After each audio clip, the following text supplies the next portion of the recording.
ಸ್ನೇಹಿತರೆ, ಕಲ್ಯಾಣಿ ಹಿಡನ್ ವೈಬ್ಸ್ಗೆ ಸ್ವಾಗತ. ನಾನು ನಿಮ್ಮ ಮೋಹನ್ ದಾಸ್ ಮಾಡುವ ನಮಸ್ಕಾರಗಳು. ಶ್ರೀ ಮಹಾವಿಷ್ಣುವನ್ನು ಮೆಚ್ಚಿಸುವುದೇ ಬಹಳ ಕಠಿಣವಾದ ಪ್ರಯತ್ನ. ಅದರಲ್ಲೂ ಎಲ್ಲ ಗ್ರಂಥಗಳು ಬಣ್ಣಿಸುವಂತೆ ಮಹಾವಿಷ್ಣುವು ನಿಧಾನವಾಗಿ ಭಕ್ತರಿಗೆ ಒಲಿಯುತ್ತಾನೆ ಎಂದು.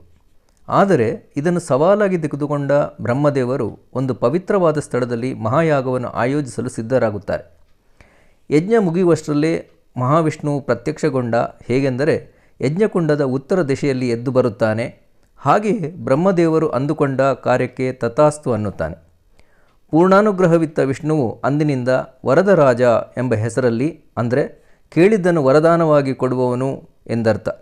ಯಾಕೆಂದರೆ ಬ್ರಹ್ಮನ ಕೋರಿಕೆಯನ್ನು ಈಡೇರಿಸಿದವನು ಎಂದು ವರದರಾಜ ಎಂದಾಯಿತು. ಆಧ್ಯಾತ್ಮಿಕವಾಗಿ, ಪೌರಾಣಿಕವಾಗಿ, ಐತಿಹಾಸಿಕವಾಗಿ ಪ್ರಸಿದ್ಧಿ ಪಡೆದ ಕ್ಷೇತ್ರ. ಈ ದೇವರ ದರ್ಶನ ಪಡೆಯೋದೇ ಒಂದು ಅದೃಷ್ಟ.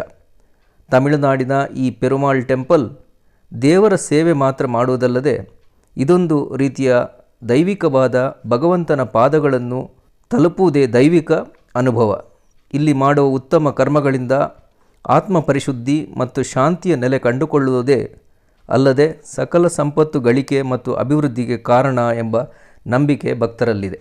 ವರದರಾಜ ಪೆರುಮಾಳ್ ದೇವಸ್ಥಾನವು ಕಾಂಚೀಪುರಂನಲ್ಲಿದೆ.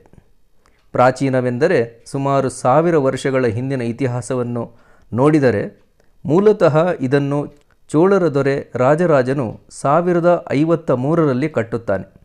ತದನಂತರದ ಕಾಲದಲ್ಲಿ ಮುಂದಿನ ದೊರೆಗಳಾದ ಕುಲೋತ್ತುಂಗ ಚೋಳ I ಮತ್ತು ವಿಕ್ರಮ ಚೋಳ, ಅದರ ನಂತರ 1100ರಲ್ಲಿ ಜೀರ್ಣೋದ್ಧಾರ ಮಾಡಲಾಯಿತು. ಹೀಗೆ ಇದನ್ನು ಆದಿವರದರಾಜ ದೇವಸ್ಥಾನವೆಂದು ಕರೆಯಲಾಯಿತು. ವಿಷ್ಣು ದೇವಾಲಯಗಳಲ್ಲಿ ಅತೀ ದೊಡ್ಡ ದೇವಸ್ಥಾನ. ಶ್ರೀರಂಗಂನಲ್ಲಿನ ದೇವಸ್ಥಾನವು ಇನ್ನೊಂದು ಬೃಹತ್ ದೇವಾಲಯ, ಅಂದರೆ ವಿಷ್ಣು ದೇವಾಲಯಗಳಲ್ಲೊಂದು. ಇದನ್ನು 108 ದಿವ್ಯ ದೇಶಂಗಳಲ್ಲೊಂದಾದ ಮಹಾವಿಷ್ಣುವಿನ ಕ್ಷೇತ್ರ ಅಥವಾ ದೇವಾಲಯವೆಂದು ಪ್ರಸಿದ್ಧಿ ಪಡೆದಿದೆ.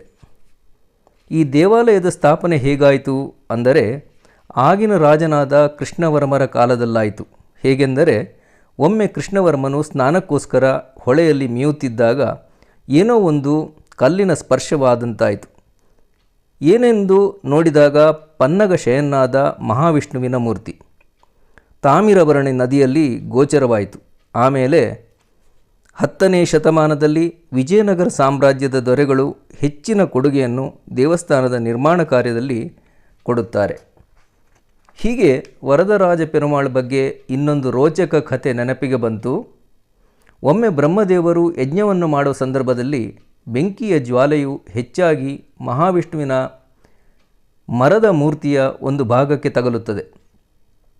ಬ್ರಹ್ಮನು ಇದಕ್ಕೆ ಪರಿಹಾರವೇನೆಂದು ಭಗವಂತನಲ್ಲಿ ಪ್ರಾರ್ಥಿಸಿದಾಗ ಕೂಡಲೇ ಕೊಳದಲ್ಲಿರುವ ಶೇಷನ ಮೇಲೆ ಮಲಗಿಸಿ ಬಿಡು ಎಂಬುದಾಗಿ ಆಕಾಶವಾಣಿಯಾಗುತ್ತದೆ. ಅನಂತರ ಅನಂತಶೇಷನು ಇದನ್ನು ಕಾಪಾಡುತ್ತಾನೆ ಎಂದು ಕೂಡ ಸಲಹೆ ಕೊಡುತ್ತಾನೆ. ಆಗ ಬೆಂಕಿಯಿಂದುಂಟಾದ ಆಘಾತಕ್ಕೆ ತಂಪಾಗಿಸಲು ಸಮೀಪದ ಕೊಳದಲ್ಲಿ ಅದನ್ನು ಬ್ರಹ್ಮನು ಮುಳುಗಬಿಡುತ್ತಾನೆ. ಅಂದಿನಿಂದ ಮೂರ್ತಿಯನ್ನು ಆದಿ ವರದರಾಜ ಪೆರುಮಾಳ್ ಎಂದು ಕರೆಯಲಾಯಿತು. ಹಾಗೆ ಈ ಆದಿ ವರದರ್ ಮೂರ್ತಿಯನ್ನು ಪ್ರತಿ 40 ವರ್ಷಕ್ಕೊಮ್ಮೆ ಕಲ್ಯಾಣಿಯಿಂದ ಹೊರತೆಗೆದು ದೊಡ್ಡ ಉತ್ಸವವನ್ನೇ ಮಾಡಲಾಗುತ್ತದೆ. ಸುಮಾರು 48 ದಿನಗಳ ಈ ಬೃಹತ್ ಉತ್ಸವವನ್ನು ತಮಿಳುನಾಡು ಮಾತ್ರವಲ್ಲದೆ ದೇಶ ವಿದೇಶಗಳಿಂದ ಬಂದಿರುವ ಭಕ್ತರನ್ನು ಕೂಡ ಇದು ತುಂಬಾ ಆಕರ್ಷಿಸುತ್ತದೆ. ಇದೊಂದು ರೋಮಾಂಚನಕಾರಿ ಕಥೆ ಹಾಗೂ ವೈಭವೋಪೇತವಾದ ಆಚರಣೆ ಭಕ್ತರನ್ನು ಭಕ್ತಿಯ ಸಾಗರದಲ್ಲೇ ಮುಳುಗಿಸಿಬಿಡುತ್ತದೆ.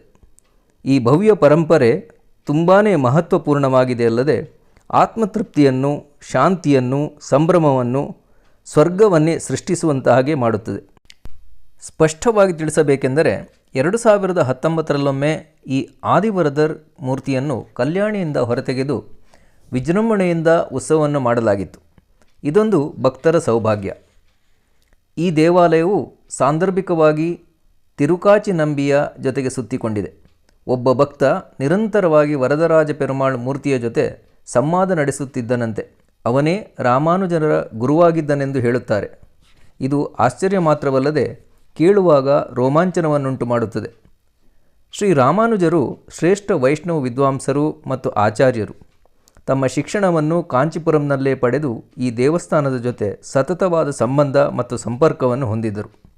ಹಾಗಾಗಿ ವೈಷ್ಣವ ದೇವಾಲಯಗಳಲ್ಲಿ ಒಂದು ದೊಡ್ಡ ದೇವಸ್ಥಾನವಾಗಿ, ವೈಷ್ಣವ ಧರ್ಮದ ವೈಷ್ಣವ ಕೇಂದ್ರ ಸ್ಥಳವಾಗಿ, ವೈಷ್ಣವ ತತ್ವವನ್ನು ಜಗತ್ತಿಗೆ ಸಾರಿದ ಪರಮ ಪವಿತ್ರ ಭೂಲೋಕದ ವೈಕುಂಠದಂತೆ ತೇಜೋಮಯವಾಗಿದೆ. ತಮಿಳಿನಲ್ಲಿ ಪುರತಸ್ಸಿ ಮಾಸಂ, ಮಹಾವಿಷ್ಣುವಿಗೆ ಈ ತಿಂಗಳುಗಳು ಬಹಳ ಶ್ರೇಷ್ಠ ಅನ್ನುತ್ತಾರೆ. ಇದನ್ನು ಪುರಾಣ ಮಾಸ ಅಂತಲೂ ಕರೆಯುತ್ತಾರೆ. ಇದು ಸೆಪ್ಟೆಂಬರ್ ಮತ್ತು ಅಕ್ಟೋಬರ್ ತಿಂಗಳೆಂದು ಹೇಳುತ್ತಾರೆ. ಇದನ್ನು ವಿಷ್ಣುವಿಗೆ ಮೀಸಲಾಗಿಡಲಾಗಿದೆ ಎನ್ನಬಹುದು. ಶನಿದೇವರಿಗೆ ಶನಿವಾರ ಶ್ರೇಷ್ಠ ಅಂದ ಹಾಗೆ ಶನಿವಾರದ ದಿನ ಮಹಾವಿಷ್ಣುವಿನ ದರ್ಶನವೇ ವಿಶೇಷ. ದೇವಸ್ಥಾನವು ಎಲ್ಲ ದಿನಗಳಲ್ಲೂ ತೆರೆದಿರುತ್ತದೆ. ದೇವಸ್ಥಾನವು ಪ್ರಾತಃ ಕಾಲಕ್ಕೆ ಅಂದರೆ 6 ಗಂಟೆಗೆ ತೆರೆದು 12:30 ಮಧ್ಯಾಹ್ನಕ್ಕೆ ಮುಚ್ಚುತ್ತೆ. ಹಾಗೆಯೇ ಸಾಯಂಕಾಲ 3:30ಕ್ಕೆ ತೆರೆದು ರಾತ್ರಿ 8:30ರವರೆಗೆ ತೆರೆದಿರುತ್ತದೆ. ಇದರಲ್ಲಿ ವಿಶೇಷವಾಗಿ ವಿಶ್ವರೂಪ ದರ್ಶನ ಬೆಳಿಗ್ಗೆ 6ರಿಂದ 7ರವರೆಗೆ ಇರುತ್ತೆ. ಫ್ರೀ ದರ್ಶನ ಅಂಥೇಳಿ 7ರಿಂದ 11ರವರೆಗೆ ಈ ಸಮಯವನ್ನು ಇಟ್ಟಿದ್ದಾರೆ. ಪೇಯ್ಡ್ ದರ್ಶನ ಅಂಥೇಳಿ 11ರಿಂದ 12ರವರೆಗೆ ಮತ್ತು 3:30ರಿಂದ 5 ಗಂಟೆವರೆಗೂ ಇಟ್ಟಿದ್ದಾರೆ. ಇದರಲ್ಲಿ ವಿಶೇಷವಾಗಿ ಒಂದು ಸೇವೆಯನ್ನು ಇಟ್ಟಿದ್ದಾರೆ.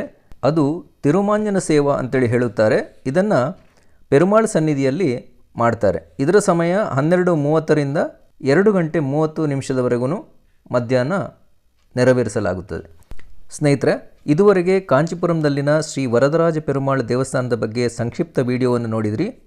ಕಲ್ಯಾಣಿ ಹಿಡನ್ ವೈಫ್ಸ್ನ ಎಲ್ಲ ವಿಡಿಯೋಗಳನ್ನು ವೀಕ್ಷಿಸಿ ಮತ್ತು ಸಬ್ಸ್ಕ್ರೈಬ್ ಮಾಡದವರು ಸಬ್ಸ್ಕ್ರೈಬ್ ಮಾಡಿ. ಸಬ್ಸ್ಕ್ರೈಬ್ ಮಾಡಿದ್ದಲ್ಲಿ ಮಾತ್ರ ಎಲ್ಲರಿಗೂ ಲಭ್ಯ ಅನ್ನೋದನ್ನು ಗಮನಿಸಿ. ಈ ದೇವಸ್ಥಾನವು ಕೂಡ ಜೀರ್ಣೋದ್ಧಾರ ಸ್ಥಿತಿಯಲ್ಲಿರುವುದನ್ನು ಕೂಡ ಗಮನಿಸಿ. ಮುಂದಿನ ವಿಡಿಯೋದಲ್ಲಿ ಸಿಗೋಣ. ಧನ್ಯವಾದಗಳು. ನಮಸ್ಕಾರ.